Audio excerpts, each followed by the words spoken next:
Hello and welcome to another episode of the Backdoor Cut Podcast. We are sitting here with the captain of Meath, Ronan Jones, and we had a fantastic conversation about their season this year. We also went into detail around the games this past weekend, the semi-finals, which Dara was at. We've no Owen McCabe today, but we have a fantastic conversation for you guys going into deep depths about GAA and what it takes to be a GAA athlete at the top table. So now, onto the podcast.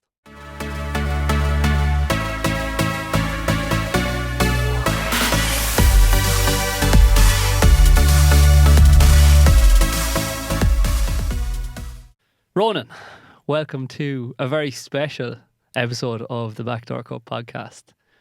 No McCabe again this week. More holidays. More holidays.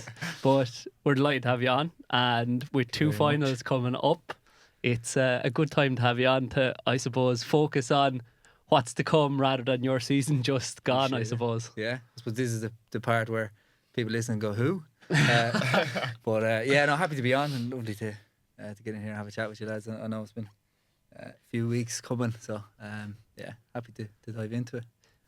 Well, we knew that the major difficulty of the podcast was going to be exactly what we're trying to change in the GAA, which is the closed off nature of teams and maybe a lack of insights into what the life of an intercounty athlete is, and maybe a disconnect between the fans and the players, I suppose, that wasn't there in the past because everybody knew everybody and you'd hear what was going on down the pub. But we were conscious that we weren't going to change that in one season, I guess. So we're happy to have you in now after the season is finished, but probably a disappointing one for you guys in Meath. And then mixed emotions for you as well, I suppose, because obviously a real team leader in the squad, you're also dealing with quite an interesting part of your life now with a newborn, I suppose, as well. So how did you navigate that? How did you find the year? Yeah. Congrats, by the way, as well. Thank you very much. Yeah, it's all come at once. I think within 12 months I got a promotion at work, bought a house, had a baby, and captain of Meath, and it was like, Jesus lads, if everyone could just stop with the responsibility for a couple of weeks now, we'd be happy enough. But things are going great, I suppose, on the personal front. Son Sam was born February 16th, which is right in the middle of the league. So I had that to contend with. Like 2 days later, we went out and played against Louth, and I was still on cloud nine, on an absolute high, but hadn't slept really in 2 days, and it's just pure adrenaline that gets you through it for the first couple of days, and then you kind of just acclimatise to life. Then after that, just no going back. Things have changed. All for the better though. Yeah, but I'd say it is difficult because we spoke with Matty as well, Donnelly, and he got a completely fresh perspective with Senan, isn't it Senan? His son's name? I think so. Yeah. And we spoke to Connor Sweeney as well, and he had a child in the last year as well, and he actually, in the couple of weeks after that, happened to tear his hamstring because his recovery was poor. He reckons anyway, it's probably a factor. So did you just dive headfirst back in and say, maybe because I'm captain, I have this responsibility, I've got to play full minutes here? A bit of it, yeah. I also was very lucky. My job gave me 12 weeks off. So, I was basically, full-time dad and athlete for 12 weeks, which was unreal. So, even though our sleep was definitely broken and things are interrupted, I was able to have a couple of naps during the day, give my girlfriend Sive the chance to have the same. And so, those 12 weeks were, incredible from that sense. But yeah, it does, there's no two ways about it. It does impact you. My sleeping window is condensed now. You're up a few times during the night, whereas I would have been such a prima donna before, where I'd nearly dedicate 10 hours to sleep with an eye mask, with, earplugs, I'd white noise, blue light glass, the whole shebang. That doesn't happen anymore. But things are still good. I'm generally feeling good. I think the positive emotion and feeling that comes from obviously this incredible event in your life nearly offsets in a way the lack of sleep that you're getting, and so you learn to just get on with it and deal with it. So we better let you guys know that don't know that Ronan is also working with Whoop. So I'm interested to ask you, how was your own recovery data impacted by the newborn? And have you been able to offset that now over the last few months, given that you're saying your sleep is still broken intermittently and you can't really do much about that? Yeah, 100%. It's funny. It's most asked question, I think, after how is Sam? It's like, yeah, Sam was great. How's your sleep? How's your recovery? It's like, yeah, well, not as hot, but like you genuinely do get used to it. There's definitely a few nights where you're waking up, 3-4 times during the night. There's been nights where he's just not settled. I've had to put him in the buggy and go for a run into Phoenix Park at 3 o'clock in the morning because it's the only thing that'll settle him. And like that, you just get on with it then. But like at this point now, like I woke up today of 95% recovery, slept for just shy of 7 hours and resting heart rate's 38 today. Like I'm doing all right, all things considered. But yeah, it's learning to live with the understanding you're only going to get this much sleep. So I basically haven't drank since he was born. Like try to look after myself, try to hydrate, because I know these things from previous experience would impact my recovery. So if I can just tick all those boxes, the sleep I'll do my best at it. But everything else is contributing to me generally being okay. So do you reckon that your recovery now may be getting back more towards baseline or more towards like a positive kind of, I suppose, position regularly? It's more so down to your understanding of how to manipulate your habits and your behaviors than it is down to your body actually getting used to being a dad. I'd say it's a bit of both, to be honest with you as well. And there definitely is the element of like I'm happier as well as a person because he's around, and so like those positives, they're definitely having an impact on it. And like your HRV, your heart rate variability, which recovery scores in Whoop are kind of based off, is affected by so many factors, one of them being your emotional state. And so when you're happier as an individual, it's going to have more of a positive impact on your recovery. So it's not just the physical and the sleep, massive part of it, don't get me wrong, but when everything else is kind of lining up, it does contribute to improve capacity ultimately. People are going to think that this is a big advertisement of a podcast, but this is generally where the conversation, or genuinely where the conversation has gone. But it's an interesting talking point because Matty also said that one thing about his injury that he realised, I suppose, through all of the injuries that he's had, is how his psychological state was impacting on his recovery massively. And then you obviously having a tough year this year with injuries, and then the podcast coming on and all the added load of who we get next week, where are we going to next week, where are we recording, who's going to record it, who's going to edit it. It's a lot of psychological stress. Left that to you. Yeah, well, I went through it. I wasn't playing inter-county football, so it was grand. But it definitely did affect probably your recovery time as well. Everything? Yeah. It probably did. Although I didn't get too worked up on that side of things. I tried to focus specifically on what was going on. At the start, there was a lot of other stuff going on as well that was impacting the recovery side of things, outside of work, which was probably the main reason why the recovery side of things took so long. But in terms of the Whoop side of things, like it was mad to see the data. Like if I could scroll back now to last September, October, before I went to Bali, like my recovery scores were absolutely shocking. Like you'd nearly think there was a serious health problem. Like the HRV scores were down in the 40s every day, which is what you'd expect when you're drinking. And my mindset was also probably not great. So it's kind of interesting to hear that too. That as soon as I kind of started to come out of that phase and started to get a good recovery process going in terms of like the rehab, started to feel healthier, started to get stronger, HRV started to increase and increase and increase, the body started to feel better, and you started to feel happier as well, as you're talking about. So definitely there's a side to that. And that's probably something we talked about before we obviously started on air, was that like those recovery scores and like looking at them and kind of reading, I suppose you're reading too much into them when you see a low recovery score, and you're kind of your happiness is starting to be affected by that. So it's something I've learned to not get emotionally attached to those numbers as well, and just probably focus on what you need to actually do to get better. That's not part of maybe the product's like selling point, but it's probably something that you're having conversations with people 100%. all the time. I mean, ultimately, the data and the information is there to kind of help you. It's not there to rule you. So having like 1 or 2 bad days isn't the end of the world. But generally, if you're able to ask yourself the question, well, why is this the case? Like, is it because you're having 2 pints every night before you go to bed because you're just too stressed with the day? And then, well, there's 2 things there. There's stress and alcohol going to negatively impact your recovery score. And then you wake up, in the red or with a lower HRV. But if it's generally, I've been feeling okay, I've been doing the right things, so I wake up, some days your body just needs an extra day or 2 to recover. That's completely fine. As long as you're in the longer term, generally moving in the right direction, I think that's what really matters.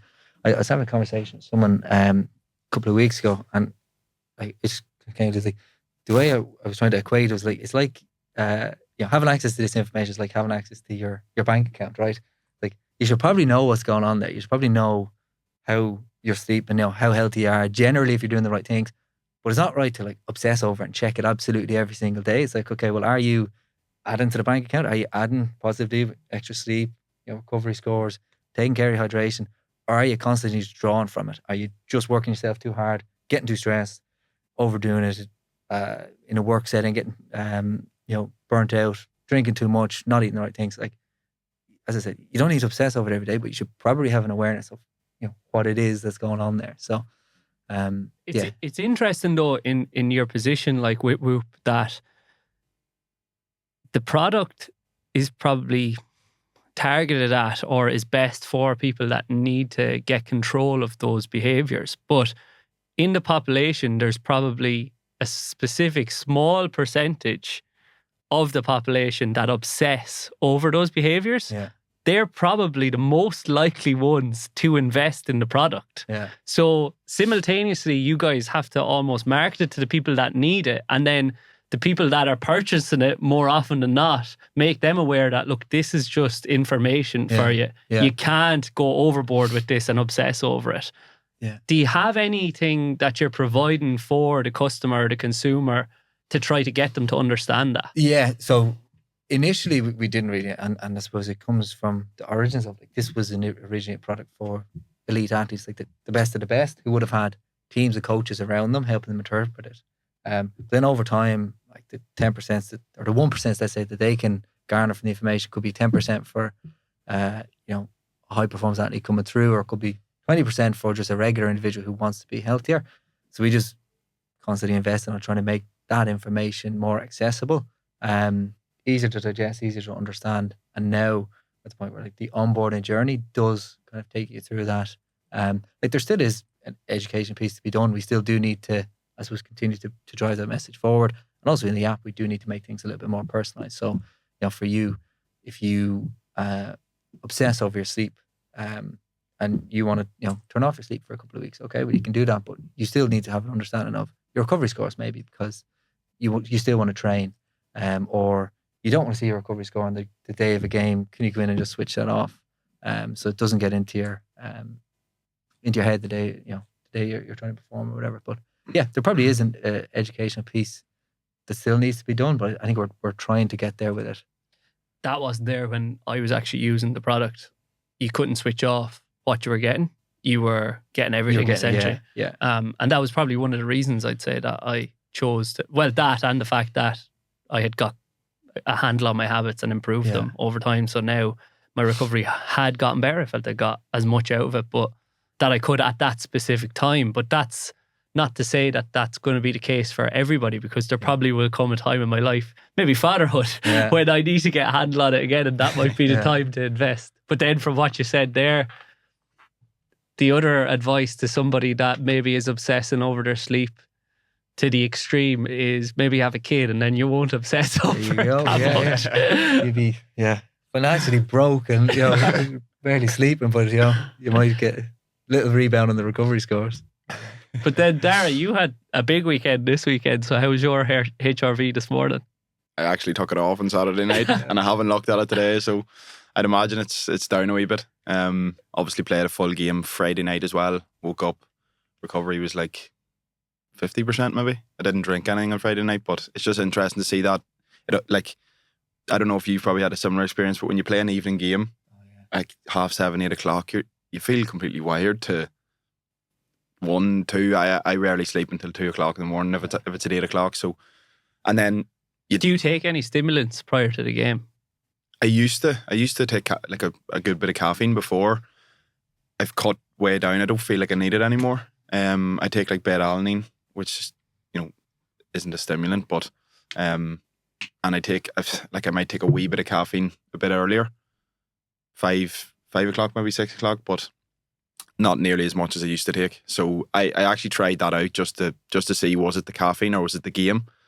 But even after late evening sessions with the county this year, where it might have been a dogging session to 9, 9:30, I still felt wide awake. So one supplement that I've found really beneficial in terms of just weighing you back down is magnesium. So like a lot of it when after a heavy session, I found it helps quite a lot. Before bed, and then just a bit of breath work or something to just try and bring you back down a level. But again, it still just takes that time to get your body right again. So yeah, recovery scores probably won't be back to normal tomorrow, but I actually have a game tomorrow as well. So today's another recovery day. Another carb load as well. Yeah, another carb load. There's a lot of food being consumed at the minute. Yeah, big frame to fill out, I suppose, so you can afford it. But in relation to your weekend then as well, you might as well give our listeners an insight into your weekend, because it was quite a weekend. Like, you got through a lot. So you had the game on Friday. Yeah. Saturday you were in Dublin for the event. What was the event? The Young Irish Entrepreneurs event. I was up speaking at it with 2 other speakers, just kind of giving an insight into, I suppose, my journey so far and how the actual business side of things is going as well. So that was good, and it was good to get into a room of people. Was that your first time doing that? Yeah, that was my first time. It was like an interview style thing, so it wasn't like a presentation, which was good. Like, do you feel this prepared you almost a little bit for that? Massively. It felt normal sitting there. I didn't feel nervous because I knew I was just going to be getting asked about me, which I'm well used to talking about at this stage. So there was still a few questions that kind of threw me off a bit, and you kind of have to try and organise your words to not sound like a clown. But yeah, it was enjoyable, and it was something like when I first got the message to be asked to do it, I probably debated it for about a week, thinking, I don't want to do it. Like, I don't want to do it. But again, it's something I always preach to everyone else, that you kind of have to put yourself in them rooms if you want to grow. So I was like, I'll do it, and I did, and I got a lot out of it. So yeah, that then obviously went out in Dublin Saturday night. Where'd you go? We were in the Bleeding Horse, and then we went to Ryan's, and you know where we went after that. Copper-faced Jacks. Wow. And then obviously the game yesterday. So Friday night was difficult. We lost by a point as well, which was an absolute sucker punch, last kick of the game. And on the last play, we actually had a kick out when it was level, and I went up, caught the mark, and he did me for pushing the man in the back. And then they went in and got a free from 55 and outside of the boot. Lost by a point. Well, you weren't thinking about that in Coppers on Saturday night anyway. No, definitely was not. You weren't thinking about much, probably. I can't remember what I was thinking about. And then you were at the game then on Sunday. Yeah, I went to the game on Sunday. I went alone. All the boys went back down the road. So obviously I had this on today. So I was like, I might as well stay up instead of driving back up and down the road. And I had a ticket. So I just went up and hid up in the corner of Croke Park and went home after. And that's a lot of input for a weekend, I would say. A lot of stimulation, as well as that trying to find parking in Dublin City as well. Texted me, where should I park? It's an absolute disaster. It is, yeah. And I heard Thomas on the podcast today, on the GAA social, talking about how that almost adds to the occasion, how much of a nightmare it is to try to get to Dublin to Croke Park for the game. I don't think that should be part of the occasion. I think it should be pretty seamless. I think we'd see the stadium sold out if that was the case. But you said there was quite a good crowd in there yesterday. It actually was. Like, I was walking around trying to find an empty space in the stadium so I could go and sit. And like most of it was pretty full, apart from maybe a part of Hill 16 and then a part of the upper tier. So yeah, serious crowd compared to the game before. If I know I only watched that on the TV, but looking around, it looked pretty empty for an All-Ireland semi-final. So yeah, and it was an enjoyable one too, come the end of it. Probably Saturday's game would have been the better one to go to in terms of a spectacle, but Sunday was still good. But it wasn't for Armagh fans. They all travelled for sure on Saturday. There was a serious crowd. Huge amount of them. And I had this conversation at the weekend with a few hurling men. It was the same thing the previous week for the Kilkenny fixture, Kilkenny and Clare, where Kilkenny fans maybe, well, this is just probably hearsay, but same as Kerry, people would say they didn't travel because they're expectant of getting to a final and they'd just go to a final. And then the lads were saying the Clare fans didn't travel because they expected that they were potentially going to lose and not get to a final. So I was just asking them, I was like, well, in what event then do you go to the game, whether you're going to win or you're going to lose? Yeah. It just doesn't, I don't know, it doesn't compute with me, because anytime Tipperary are playing, everybody from the county, well, everybody from where I'm from would go. And then I know that Kavanagh and O'Shea were kind of having a few verbals around the Kerry fans not travelling as well. Now, it is a fair distance from Kerry, and potentially what you had said about the parking and whatnot might have played a factor, as well as it being an expensive day out. Do you reckon it has anything to do with the Tailteann Cup also been on before? Like, if you're a Laois or Down fan, you had a ticket there, you're down, you're dying to get out and have a pint and enjoy and celebrate. And if you're a Laois fan, you're dying to hit the road, and there's probably, 25,000-30,000 people there that were there and left. I don't know, maybe. It probably played a factor for sure. From looking at it, it seemed like there wasn't too many stayed around for the game, like, especially Laois. But that, I don't know why though, because it was obviously going to be a great fixture. Like, it is that probably traffic side of things, and just how much of a balls it is getting out. I actually got a taxi like halfway, walked the rest, and then just walked from Croke Park the whole way back in. It was only like 20-30 minutes. Not a long walk. It was very handy. Should we build 100,000 seater stadium in Athlone maybe? Would that suit everyone? Put a slap bag in the middle of the country and maybe there'd be less. But it is a question. It's like, how do we get the stadium sold out and get more people to games? Because it should be like for semi-finals. Like, unbelievable. Like I just stood after the game and just took it all in. Like, the Galway fans, like, the atmosphere was unbelievable. I actually had goosebumps just looking around me, how like buzzing everyone was. And then they obviously played the whole music and stuff after. And you didn't take your top off, did you? No, not this time. Passed. But it was crazy scenes in the hill, like, and that's exactly what you want to see. And the final now between Armagh and Galway is going to be absolutely mental. Class. It adds to it that it's two counties that, like, that's massive, that haven't been there. I suppose Galway were there 2 years ago. Probably almost left it behind them. Yeah, but haven't won it in ages. And then the hurling this weekend is going to be the same with Clare and Cork. There's serious rush for tickets for both them games now. Like, you're probably getting texts like mad, were you, last few weeks? Family though. Yeah. So if anyone has tickets for the hurling final next week, I've actually got family down in Cork who are texting me constantly looking for tickets. I'm like, I don't get access to tickets, as a footballer. I get them in 2 weeks' time. Probably shouldn't have said that. But I'll be going. Influx tickets there.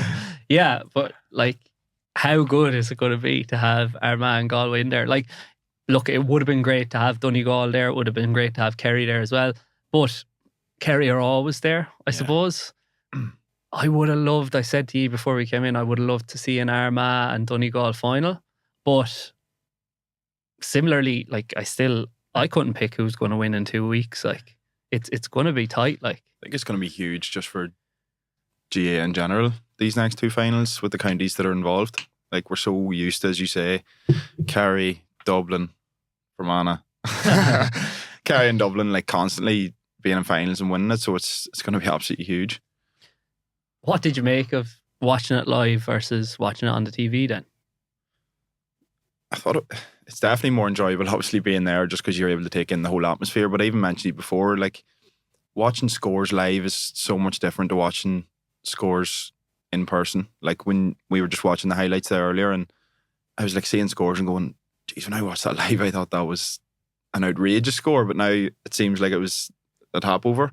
And it's like being up in the upper the upper tier of Croke Park's unbelievable. Like, you just see absolutely everything going on. Like, you see the forward movement, you see the shape, how each team is kind of breaking down a mass defence or how they're setting up defensively. So you see so much more of the game, which is probably the two biggest advantages are you see more of the game and you obviously get the atmosphere of it. It's a pity that you didn't get to go to the Saturday fixture, because from the sounds of things, Armagh were putting in some set plays during live play, like throughout the game. And it's a pity as well that Croke Park don't have that, or don't employ the use of that camera that they have at Clonus, behind the goal for the kickouts, because it would have been really interesting to see what they were actually doing. Now, I was watching it on BBC and Niblock was given a good kind of description of what they were doing, but they were all bunching kind of in a line in the middle of the field, and then all breaking into different parts and then trying to find someone with a kick pass. And they got 3 or 4 scores off it. Something slightly unorthodox. Some teams have done variations of it in the past, I suppose, but maybe not that frequently. Is that something we're going to see more of, do you think? We'll see it in the final, maybe? Maybe, yeah. If it worked. Is it something you've ever done? Not to that extent, but I think a lot of teams, like 10 years ago, nobody would have imagined, teams playing around the D, trying to get a runner in, bring it into the corner, bring it back out, get it the other side and get a score. Like, that's every team in the country nearly is trying to do that. But you wouldn't have been talking about that 10 years ago. Maybe this is the next evolution. I don't know how far you go with it. Like, Gaelic games is, football, it can be a chaotic sport, and that's why people love it. I think if it goes too maybe formulaic, where it's like, run this play now because we're at this moment of time, I don't. That's what I was saying about yesterday's game. It's just so structured, and like, it was nearly, from what I seen anyway, the teams were just dropping off the kickouts, and then it's like, right, everyone back, right, now we need a set play, we need to get the structure involved, we need to work a score. And it's like, the only real like time there was like a lift in the atmosphere at the second game was when there was a serious score or something, and obviously then in the last 5-6 minutes when it gets more tense and there's only a point or two in it. But I felt like there was a bit more chaos in that the Armagh game, which completely adds to it. I'm hoping it doesn't go down that route where it's constantly teams giving kickouts and setting up structures, because as an inside forward, it's complete torture. Yeah. It's honestly torture. But from watching both games, like, there is a little bit of clear criticism, I suppose, of a 10-minute period or a 15-minute period where there is a bit of a lull and the pace of the game goes out of it. But like, that's how sport works. Like, there's always pace going to come into a game. Then players are going to get tired, so the pace is going to come out of it. And then maybe it's required to bring subs in off the bench, like Armagh did, to inject that pace back into the game. That, like, you can't have just constant chaos for 70 minutes, or it'd be unwatchable. The hurling almost, like, to an extent. But even hurling matches have lulls as well. Like, from the semi-finals, both had slow periods of the game. Now it's faster, obviously, because the ball moves faster. But I think maybe we tinker with it a little bit too much, because, as I said, I was sitting down with a few hurling men at the weekend, and they were asking, well, I was talking about the football, and they said, I might watch a bit of that, all right. But then they were kind of saying, are they changing the rules again? And I said, yeah, they're talking about changing the rules. There's no other sport that changes the rules more frequently than Gaelic football. And from watching the matches at the weekend, they were great matches. Like, do we need to tinker with it, like, on a macro level, or is it only small little changes that maybe need to be made? I don't think you need a complete overhaul. Like, there's certain styles of play now which just, as I expect, will make it less appealing.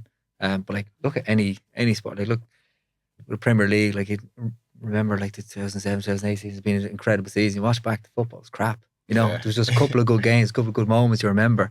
Like, I think in years to come, you probably look at football like that now. But yeah, I do think there's probably certain areas where you do need a little bit more. Like, there's things coming into the game now, like completely dropping off kickouts and like retreating to your own half. You can see in certain areas why teams do it, but it's just not enjoyable. It's not enjoyable. It's conservative though, and sometimes it's necessary if you're against a stronger or more skilled outfit. Yeah, That's true. Yeah, it is true. And like, trying to do that to give yourself the best chance. Like we did it against Kerry this year. I suppose the idea is you drop in, you stay compact, you get runners, then try and catch teams on the break, and like you may not have a couple of scoring opportunities, but like playing a full year of that, like it's not that enjoyable. No. Like being real. Is it not enjoyable if you're winning though?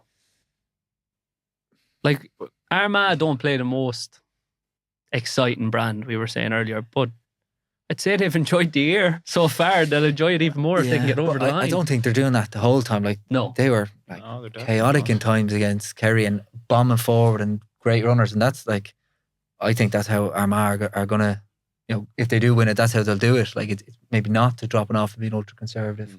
Like there's great players, great speed, shooters from range. Like go and employ that. But in order to employ those strike runners, is it not slightly necessary to bait the other team in by dropping off a little bit?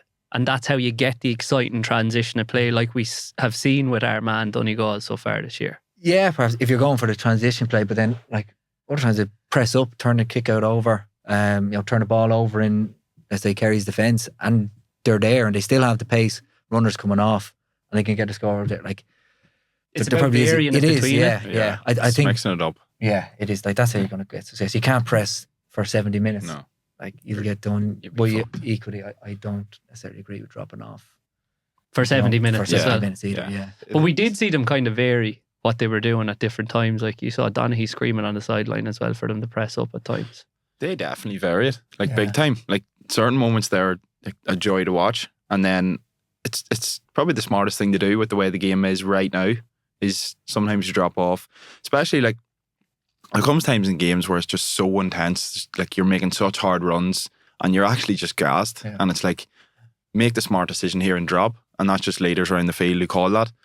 So it's managing in games, but it's when a team sets up and it's like, right, we're dropping every single time, no matter what happens, and then it's torture to play in, and it's torture to watch too.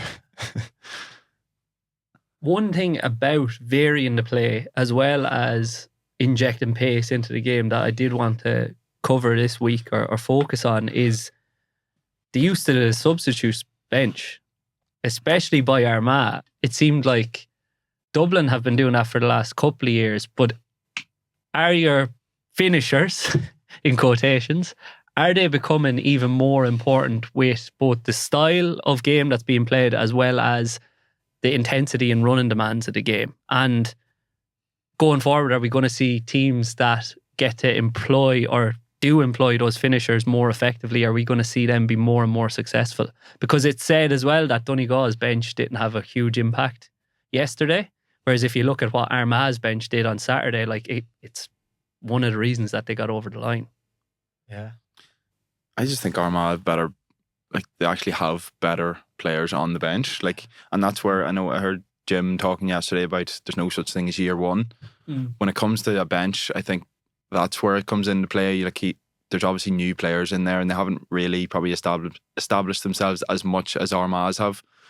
I think nearly all five of the subs that come on for Armagh have started games for Armagh consistently for the last 5-6 years. Like Aidan Nugent was captain of one of Armagh's captains. Soupy Campbell, we all know about him. It's like bringing that man off the bench is a cheat code. Like, so it's Charlie O came on, played Charlie really O, well. like would start for most teams in the country. So yeah, they obviously just have they have the players to be able to inject that. I think Galway did it as well yesterday as well. Like you Tom O'Callaghan coming on, you Kieran Malloy coming on. Like Tom O'Callaghan, great player for Galway in the league. Like he got a lot of experience. Kieran Malloy was starting for years. Like they had players who are experienced playing. They're not bringing on lads, like certain teams are. Like we were this year as well, for example, bringing on lads needed for their debut or who might have 1 or 2 games off the bench and expecting them to change it. Yeah, it's very difficult. Tough thing to do. But if you never bring them on and they never do are trusted, then they're never going to be able to do it. It's just when do you do that? Is it throughout the league? I suppose that's the thing. Like McGeeney's in there for how long now? He's had that same squad for 10 years. nearly 10 years. Like, and now it's coming to fruition. They're in an All-Ireland final. So that maybe shows the benefit of sticking with a manager too. Yeah. You know, for that period of time, putting trust in someone, because now all the players have serious trust in him, and they're in an All-Ireland final. Like, But they've always really had trust in him, I would say, like, and that's necessary. Sometimes when managers maybe step away or they're asked to step away, it's because the trust is gone. And he showed equal levels of trust in the players as well, in that he had his last substitution made with 5 minutes to go. And that's uncommon in Gaelic games, full stop. Yeah. Whereas in other sports, it's normal, like. And the worry is that, oh, well, we can't put the last sub on because somebody might get injured. Yeah. Somebody might get injured all the time, like. Fresh men on the pitch is gonna make an impact, like. So, and it looks like that it worked for them. But I wanted to focus as well on Rian O'Neill, because that guy is a joke as well, a cheat code. Like that score when he was coming back out at the end of normal time, and he was actually going backwards when he kicked it. It just looped high in over the bar, like absolutely crazy. But then I wanted to focus on his interview afterwards. Did you see the interview? No. Yeah, I've seen it. Yeah. About the tight games and winning. Yeah. That's the part I seen anyway. There's some passion in that Guinness speech that he gave at the end. It's interesting because Rian's playing basically midfield now, and as we've talked about, he would have been an inside forward, kind of full forward for a long time, and the way the game's gone, McGeeney's probably clearly seen, well, if I play him inside with the way the team's set up now, how often is he going to get the ball? How many scoring opportunities is he going to get? Now he's playing out around the middle, and his main trait has always been long distance shooting. From, like, I'm in the same year as him back in McCrory, like he was kicking them points at 17, 18, and now he's playing midfield. Those opportunities he raised massively. And even for Galway, you see Paul Conroy, for many years has he been kicking points from 40 metres, so serious feat. But what I wanted to focus on in the interview is obviously simultaneously the passion came out, but also like how it was really apparent that Armagh wanted to put all doubts about them to rest. But from the interview, it would seem that Armagh are getting crazy stick all year, whereas I didn't think that the stick that they were getting this year or any other year was anything overboard as to what other counties were getting as well. But obviously maybe that they focus on this and create it and like say, look, everybody's against us in here. Let's go out and turn this into a positive. And that's obviously a real skill in turning negative emotion into a positive. They've kind of harnessed that, and now they're in an All-Ireland final as a result. It's free fuel. Yeah, exactly. Yeah. There's no doubt that they're talking about that as well inside in the dressing room. 100%. Like, that's, you know yourself, riling your teammate up. Like, you get a little bit more out of that sometimes. Don't know, is it healthy? Does everybody not do it, Ronan? Yeah, but not everyone does it effectively. You know, like, you can do it in a way that actually makes it sound like, are they right? Like, Jesus, maybe we have lost a lot of big games, but like, McGeeney's obviously getting a lot out of them, so he's probably doing it in a way that means, like, you know, the lads are buying into this, like, stick it to everyone mentality, and it's working. It's huge. Yeah. One more step though. Yeah. You, like, it could so easily, you know, they go out in an All-Ireland final against Galway and lose by a couple of points again, and suddenly it's all back on them again, because they will have left the year with no trophies again. So yeah, but I know you're kind of squinting at me there when I was saying about Armagh, because you're like, maybe people do go a little bit overboard on them, but I would say if two teams came to mind that got the most stick this year, it's probably Armagh and Galway, and they're both in a final because all the stick that Galway got over the injuries and fingers being pointed at their backroom team and why do they have so many injuries. Both of those teams have obviously harnessed that and are now going for the big one, I suppose. And they're both going to be thinking the exact same thing. Everyone's against us. Yeah. But they both have hugely passionate supporters behind them as well that are for them, I suppose. So it's almost like they have a real purpose to go and win it, I suppose. Yeah. I think both panels are completely bought into, like, McGeady and Joyce as well. Like, you see it after the game, they're all straight up to them. Yeah. Like, that kind of spirit in the last 5 minutes, it does matter. Like whether you really want to win or not, like the management can have an impact on that. So such big figures in their counties too, like Park Joyce, one of Galway's best ever players, McGeaney, won the All Ireland for Armagh 02 or 03, was it? 02, they won 2, didn't they? It seems to have a huge impact that they are massive Armagh and Galway men themselves and have been there and have done it. So the trust is nearly automatically there from the start. It's going to be good either way, I suppose. That for those counties, that like the All Ireland's definitely going to one of them teams.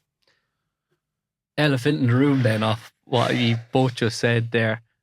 Everyone's bought in, pulling in the same direction. 2 big managers from the county that they're managing. Mickey Hart stepped away last week. Would we have seen anything in what you've just said, like that opposes those 2 theories, I suppose, with Derry or with any other team this year? It's not as simple as saying you need to get someone from your own county. You need someone from your own county that is knowledgeable, that knows what they're doing as well, and has a huge passion. That's not easy found. Derry probably couldn't find that at the time and nearly had to go that way. But you look at the success Derry had before that under Rory Gallagher. He's not a Derry man, so there's always going to be alternatives to that kind of approach as well. But I suppose Derry may look at this now and say, maybe we do need someone for our own county who has a serious passion and a serious knowledge for football and the way football's being played right now. In terms of criticism, though, it's fully understandable him stepping away because like it's been crazy over the last few weeks and months. And as you've said, maybe counties need to stick with a manager for a cycle at least before you're going making decisions. Maybe Kildare will be thinking that more than most, with McGeaney going on with Armagh after how long he's had that squad, I suppose. But again, you rarely see a manager from outside the county stay for 8, 9, 10 years, because if it's not successful within the first 3 or 4, that thought process of, well, he's not from here, we haven't won anything, let's get him out. Is that the problem then, though, do you think? More so than the lack of success? It's the criticism that comes from outside. The noise just becomes so loud, I think, from what I can see, when it's not going well. So it's not the only problem, but it's definitely a huge factor. So then, like, are we going to move to a stage where all counties now are going to be looking for managers that are from the place that they're representing, or, well, just simply because McGeaney and Joyce are doing so well with their respective counties, or is it a little bit more nuanced than that? I'd say it's slightly more nuanced than that. I think what they've done in the sport gets them a lot of credit as well. Like, even you're looking at hurling, for example, like Davy Fitz, can't imagine what, like, he still did get a lot of respect. Shefflin taking over Galway, they still do get a lot of respect for what they've done. But I think, when you're from the county, you've done it for the county, you get a lot of warmth from the supporters. People really want to get behind you. You probably get a little bit more credit from county boards, like being harsh, and you buying into maybe a bigger picture. And I also think, like, they probably want it slightly more than somebody who's, I'm not saying any GAA manager or mercenaries as such, but like somebody who's not from the county, who's kind of seeing it as more of a job than like. But if you're not from the county, you almost, that, okay, we have to be successful here. Shefflin's a good example of that. Like, he's gone now, isn't he? Yeah. And there's no reason, like, if he had been there for 8, 9, 10 years, why he wouldn't have been able to get Galway to win in All Irelands again. It's just the criticism, I suppose. And then it was huge. Added travel as well, like, and a huge county. If you're not producing results, like, it's a tough job to have, I suppose. And he's gone now, and they're probably looking outside the county again for another manager. And, like, I think the one thing that both the hurling championship and the football championship this year have shown us is that it's highly competitive, and any team can beat any team. Like, one victory can change your season from a positive to a negative. So maybe managers should be given a little bit more leniency.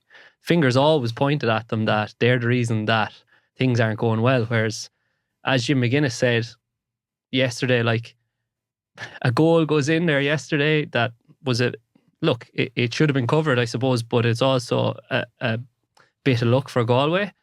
And unfortunately, Donegal come out the wrong side of it. Are people going to be saying Donegal's season was a failure? No, it's still a successful season, but the same thing probably happened to other teams in previous rounds, and fingers are pointed like, terrible season, get them out, get a new man in, they need all new players. Like, and you probably see a lot of it in Meath as well, in that you're working towards something.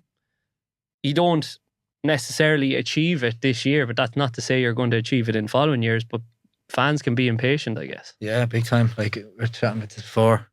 Like, Meath fans are very passionate and maybe a little bit expectant that, you know, we should be competing for All Irelands, which I understand. Like, you know, they want the best for the team, but maybe the realization of where things are actually at, what has actually been done in the last 20 years to, I suppose, set the county up for success, maybe isn't there. And yeah, like, this year was a disappointment, no two ways about it. But do you go and, you know, throw the baby out with the bathwater now and just call it, you know, complete write off, get rid of the manager, get rid of the players, and start again? Like, I don't think that's right either necessarily. Yeah, it's a tough one.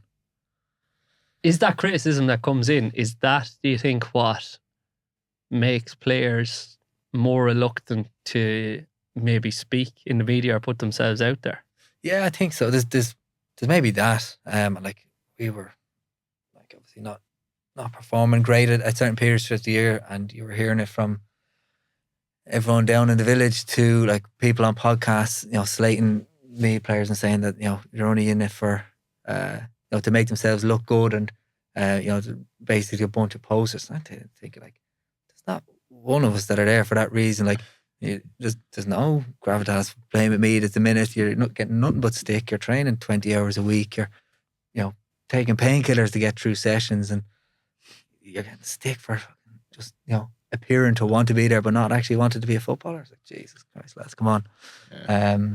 But yeah, so there's probably that. Like, you don't want to put yourself out there and say something that lads then slate you. But then there's also, like, you know, the reason why it's difficult for people to have conversations mid-campaign is because you don't want to maybe betray the trust of a group by saying something, you know, accidentally, or maybe that you know, you shouldn't have, or even just being out there at a time when things aren't going right, when you don't necessarily have to be. If you know what I mean, like, it's different in professional sports where there's an obligation there to go and present yourself to the media.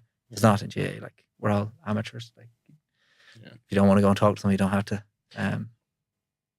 But in order to get eyes on the games and get more people in through the gate, and as well as that, you can be a real positive voice as well for young players, and be almost a role model. Now, you can do that, I suppose, just by playing too, but obviously if more people are interested, more people are watching, more people are going to see it. Do you think the fundamental issue then is in relation to maybe the style of the commentary or the punditry on GAA? Because as you said there, amateur players, but being criticised more so than maybe professionals are criticised. Yeah. Like, I found anyway, from coming back to Ireland from Australia, and I know I said it on my story last week, there's so much negativity. Like, and we said it on the podcast last week as well. Like, we were talking all about the Kerry and Derry game that was just the end of Gaelic football, and not about the Galway-Dublin game, which was phenomenal. Do we really inherently focus on the negative too much as Irish people, do you think? Can we be a voice of change in that? Like, that's one of the reasons I think I'm in here. It's just, like, nearly Irish culture, like, is to nearly always focus on the negative. I think people, I don't know, they just enjoy it more. There's more debate, more conversation. Without it, you know, it's probably harder for people to actually just see the positive side of it. But again, it probably comes from a place of just wanting the best of everything. Wanting games to be, as we say, chaotic, wanting there to be loads of scores, wanting your team to win. Like, every team wants their team to win every single game. Only one team can win the All-Ireland, only one team can win each province. So yeah, we could probably change that to an extent, and I suppose what we could change is getting, like, fans are looking at teams and all they're seeing is the performance on the pitch. Like, that's literally it. So they're judging you based off you that day on the pitch. And as you say, you could be playing like I did last year with an injection, running it in complete pain for a full game. You could be carrying a niggle, but all you want to do is get out and play and win for your county. Like, that's all any player playing at that level wants to do, but that's not what they can see. So if we can get more people talking on podcasts, get your personality out there, make people realise that he's actually just a normal guy who goes to work every day and just wants to win for his county, then it might bring that balance back and people might start seeing that side of things too. Hopefully we're able to do it, I suppose. And it is one of the focuses with the podcast, I suppose, is being more of a positive voice, but also being a vehicle for players to showcase that, like you said, and almost being some sort of a conduit between the players and the fans, giving them access to something that they wouldn't necessarily get access to. The only way that works is if we don't try and catch players out, like you said, like in terms of saying something that they shouldn't or throwing lads under the bus, essentially. And how do you think we do that? How do you think we change it from a player's perspective? It's like conversations like this where it's like be as free and as open as you want to, and you'll get more out of lads versus like maybe more traditional media, I think, where it's like sit down and answer these questions, and there's maybe a slightly more negative tone to it, because maybe those journalists are used to interviewing athletes who are professional. That's what they do. Like, Jesus, we're all trying our best generally, at the inter-county level. I don't think anyone's there just for to say you're an inter-county football. Like that story it would last. Not at all. Like that rings true. Like the amount of players playing through pain, injuries. It's me. That Gilmore's growing all year, getting injections to try and play, and a newborn. And this is all happening, and you're still trying to show up and give your best, and like it might mean you can't walk for 2 or 3 days after, but you're doing that, and you're getting, to be fair, it is not just GAA as well. Like, obviously it's very fresh at the minute with the Euros and England, and like the media with those players, like when they sit down for an interview, it's nearly just tell me exactly, like just point at all the negatives. Why is this happening? Why is that happening? What's the other happening? And they're sitting and there's nearly like an argument. So I suppose it is. But I think what's missed in the GAA is like, okay, newborn, injuries. In the Euros, they have family, they have injuries, they have all these things they're dealing with, but you also have jobs, like 8 hours out of the day. So in the time where the professional athlete is switching off, you're switching on to become a professional athlete. It's a huge added load, I suppose, to the system. So if you become injured, it's even harder to get back from the injury because you have so many other stressors as well. Like, I think it's underappreciated. And then the level to which the criticism gets to is just so overboard. Like, we were speaking off air about Aidan O'Shea's interview on the GAA Social. I think that interview is going to be a real catalyst for change in terms of what needs to happen from the GAA community, from both how we speak about the games, how the fans appreciate or talk to the players and talk about the players, and how the pundits hopefully talk about the players as well, because that is something that irks me as well. Is I think it's RTE in a sense, because it happens at the Euros as well. If you're watching it on RTE versus BBC, now I know England are playing as well, so it's slightly different, but on RTE that was the worst football that was ever seen in the world by the worst players in the world ever. And on BBC they're the best players in the world. It's great to watch. Like, it mightn't be a fantastic game, but it's fantastic to see these teams playing at the peak of their powers, I suppose. It is almost just an Irish thing, but I think that unless we change the criticism of the players by those pundits on TV, the fans that watch that punditry are going to say, well, if so-and-so can say that about them, sure, I can say what I want about them as well. Big time. Like, just on, no, it's not all pundits on, like, Amos Morris, brilliant. Unbelievable. Like, the insights that you get from it, listening. You really watch it, on RT for that. I think, like, Michael Murphy, for example, I enjoy listening to him and how he speaks about football as well.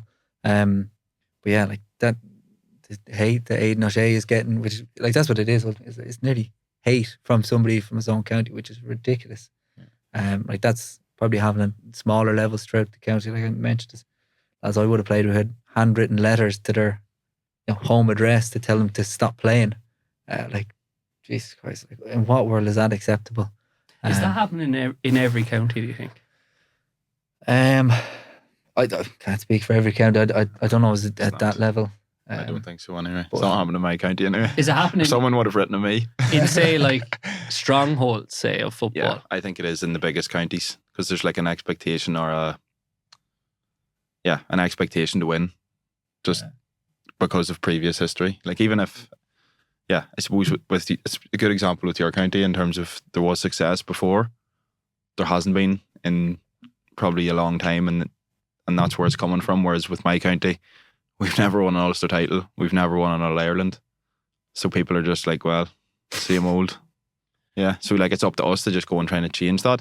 And I suppose that's probably one benefit of being from a smaller county is you don't get that. And yeah, I can't speak from that kind of side of things really. That's good though. Yeah, that's a good thing. That's a positive. Yeah, like, it probably is. But you would still be in the public eye through social media, and you still would get messages and whatnot from people and comments. We've spoken about it before, like that. Very would be hate. We could call them hate, I suppose. But it's very. It actually is very minimal, to be fair. And usually from McCabe. He's from Antrim, for fuck's sake. It's usually from a page that has no name, so you're able to just laugh at it and block them. And in other bigger counties, it's probably coming from someone who actually is watching the team regularly and is actually, as you say, it actually is hate. How do we change it? How do we bridge that disconnect? I don't know. Well, I think you're right. What you said, like talking about it and having it out there, so it's not just letters going to somebody's house, like going to Aiden's house, and like the only people that know about it is your man who wrote it, and Aiden who has to unfortunately open it. Like him hearing that, maybe people kind of take stock and realise if you are one of the, and like it's a very small minority, don't get me wrong, that are going that far with it. It's just like, it's not acceptable. Like if that maybe gets aired, like there's probably always going to be comments on social media. Like everyone has opinions, and some people take it further than others. But like that kind of level, or even like as you mentioned, RTE, punditry maybe going slightly too far for, I don't say for views, but maybe there is an element of like, well, there's nowhere else to watch it, so they don't need to do it for views really so true. much. GAA go, we won't get into that one. But I think, as you just kind of alluded to there, maybe it's from being a little bit more open. And that's what we're trying to do, I guess. And that's what players that have come on like yourself are trying to do, is be a little bit more open about what you get up to on the day-to-day, what your aspirations are, I suppose. So before we move on to maybe predictions for the weekend, because any Meath fans that are listening probably are wondering, like, what can they expect? Like, what are your ambitions in the next few years? Because some of them are probably expected, as Dara said, All-Ireland victories. Yeah. Like I'm going over all ground, but there was a huge turnover in players like 2 years ago. A lot of young lads came in, and I think like the talent that have been coming through the previous few years, like it is there. Like, Meath are competing for Leinsters and under 20s in minor. Like the under 20s this year got to the All-Ireland final. Like that was brilliant to see, and it's really just about kind of keeping them engaged and committed. Like the average age is probably like 22, 23 at the minute, so it's just like there needs to be an appreciation for where lads are at. Like two teams competing in All-Ireland final, average age probably 27, 28. Like there's a lot of lads who are seasoned, and you know how it is, like physically you need a couple of years of S&C and playing against bigger, stronger, more physical men to develop.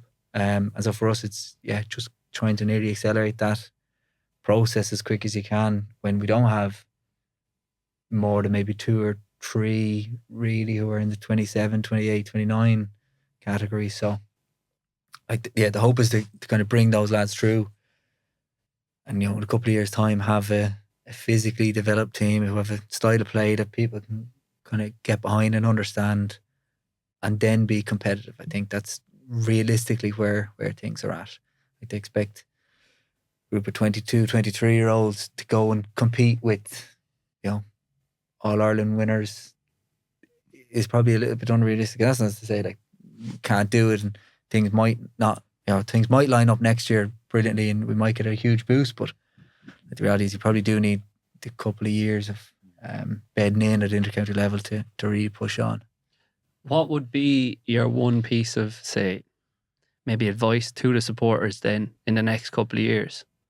Yeah, just like give it time and get behind lads. And like, this is not to say that you can't have high standards and like, geez, if You have high standards. yeah, as well, we do too. And like, if people aren't pushing themselves and trying to be the best, that's, I think, fair game to say, look, there's lack of effort maybe can be, It's unacceptable. Can be condemned. Yeah, but that's not happening. No, that's not happening. So it's just kind of understanding that and like, I don't preach to give it time, but like, there probably needs to be a little bit more. There's also things happening away from that, like the club setup. The club championship is probably not that competitive when you look at maybe other counties, and maybe that's an issue too. Like, there's not that talent come through. But like the conversation we had at the end of the year was pretty simple to yourselves: like, go back and make this club championship competitive. Like, be the best player in your club. Be the one who's ripping it up on the club scene. So then when you come back in 4 months' time or whenever it ends up being, like, you're already progressing. It's not go back to the club and fall back to them standards as such. Good piece of advice for any county, I suppose, going through transition there as well. Like, and that happens in most counties because, like, most counties aren't at the top table competing for All Ireland, but most counties, for some reason, expect every single year that they'll have success. So a few counties expecting success in the next couple of weeks. We'll pick the hurling winners first, I suppose, from completely uneducated guesses, but we'll do it anyway. Cork and Clare this weekend. I'll go Cork. I'd love to see Cork win it, actually. Yeah, I'm not going to sit here and give you my exact reasons why, because I haven't watched a full year of hurling. I've watched the last couple of rounds, I suppose, when it's got to the latter stages, and I watched a bit of the Munster Championship, but that's I all think you need to watch is the Munster Championship. Like, anyway. Cork have beat Limerick twice now. Am I right? Beat them in the Munster and beat them in the All Ireland semi-final. Carbon copy games as well. And I've always been a fan of Patrick Horgan since I was playing hurling myself back at 8 years of age, 9, or probably a bit after that, from maybe 9 to when I stopped playing hurling. So yeah, it'd be brilliant to see him win one. Yeah, deserving, I suppose. Yeah. I'm going to go all in on Clare. I have vested interest. My dad is from Shannon, from Clare, so I'd have grown up supporting Clare. Brian Owen lives about 150 metres away from my granny used to live, so yeah, I've been supporting them. Yeah, as long as I've been supporting hurling, I'd have a Clare jersey in my back up to the mine training. So yeah, I'd be looking forward to it. Another shout out if anyone has tickets, that very welcome here. Throw them Ronan's way. 2 weeks time, so your prediction for the final? I'm going to go Galway. If they can get everyone fit and firing, like even yesterday, like Damien Conan was probably quieter than he had been. Shane Walsh was carrying an injury. But like, yeah, I think Galway. I'd probably like to see Galway do it. I'm going to go Galway as well. Cousins from Galway, uncle living down there, so I'll have to go Galway as well. But I would also love to see Galway win All Ireland. Armagh's an Ulster team beside us, so give us an absolute thumping earlier in the year. So, what do you think? You know that I probably haven't picked Armagh for any game. No, at all. Well, a couple, I suppose, this year in Ulster, but in the All Ireland series, not many. And I'd pick him, I think, for this one. I was just thinking there, does the All Ireland final go to replay, or does it be playing through, so like extra time penalties if it goes that far? I think no replays anymore, isn't it? Not the final, I know. I thought it was maybe just for the final. Just for the final, there's a replay. I think maybe. So you're calling a draw as you usually do. I was going to say penalties, but if it doesn't exist, then it'd be stupid. Imagine if it did go to penalties and Armagh won it on penalties. That'd be mental. But I don't think, maybe you're right, actually, it goes to replay. But look, at least Rian O'Neill and McGeaney will be able to say that there's one person saying that they're going to win in 2 weeks. So I'll say Armagh for that reason. Ronan, thanks for coming in today. Fantastic conversation. Great chat, really deep chat, and yeah, glad to finally get you on. I appreciate it. Cheers, Ronan. Thanks for the time. Thank you.